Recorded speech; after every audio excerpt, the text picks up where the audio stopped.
নমস্কার, বর্ণনীল নয়নাস চ্যানেলে আরেকটি নতুন ভিডিওতে আপনাদের সবাইকে স্বাগত জানাই।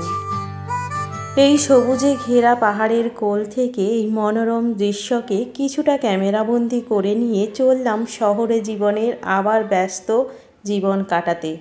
দার্জিলিং থেকে মিরিক হয়ে সমতলে নামার যে দৃশ্য, সেই সব দৃশ্যকে ক্যামেরাবন্দি করে নেওয়ার চেষ্টা করছি।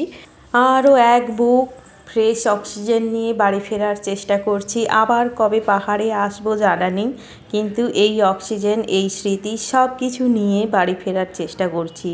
আর তার সঙ্গে আমরা দেখে নিচ্ছি পাহাড়ের চা বাগান সঙ্গে সমতলের চা বাগান। পাহাড়ের যে চা বাগান, তার চা পাতা দিয়ে কিন্তু আমরা গ্রিন টি বা দার্জিলিং টি যেটা খাই, পাতা চা, সেটা হয়।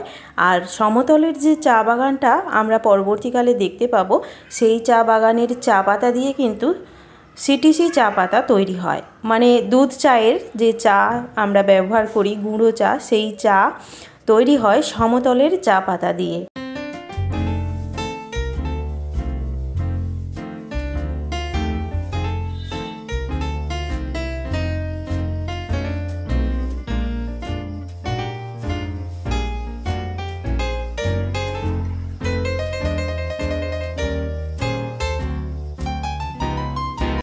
যেখানেই বেড়াতে যাই না কেন, বাড়িতে তো ফিরতে হবেই। তাই কত কিছু দেখতে পেলাম বানর, সঙ্গে ময়ূর, আরও কত পাহাড়, নদী, ঝর্ণা সব পেরিয়ে এখন পৌঁছে যাচ্ছি বাড়ির উদ্দেশ্যে। এই যে নদী পেরোচ্ছি আমরা, এই নদী কিন্তু পাহাড়ের ওপর থেকে দেখেছিলাম, দারুণ সুন্দর দেখতে লাগছিল। আর এই দেখো নিচে এখন কিন্তু জল নেই, অল্প অল্প জল, তাও দারুণ সুন্দর দৃশ্য। দুটো পাহাড়ের কোল বেয়ে নেমে আসছে এই নদী। পাহাড়ে এলেই বোঝা যায় শান্ত প্রকৃতি কাকে বলে।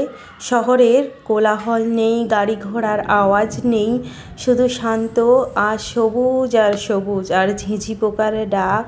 দারুণ এক মনোরম পরিবেশ। এই পরিবেশ যদি সব জায়গায় থাকতো, মানুষের শরীর মন দুটোই ভালো থাকতো। তো যাই হোক, চলে এসেছি সমতলে। সমতলের চা বাগান দেখে নাও তোমরা। সমতলের চা বাগানও কিন্তু দারুণ সুন্দর দেখতে।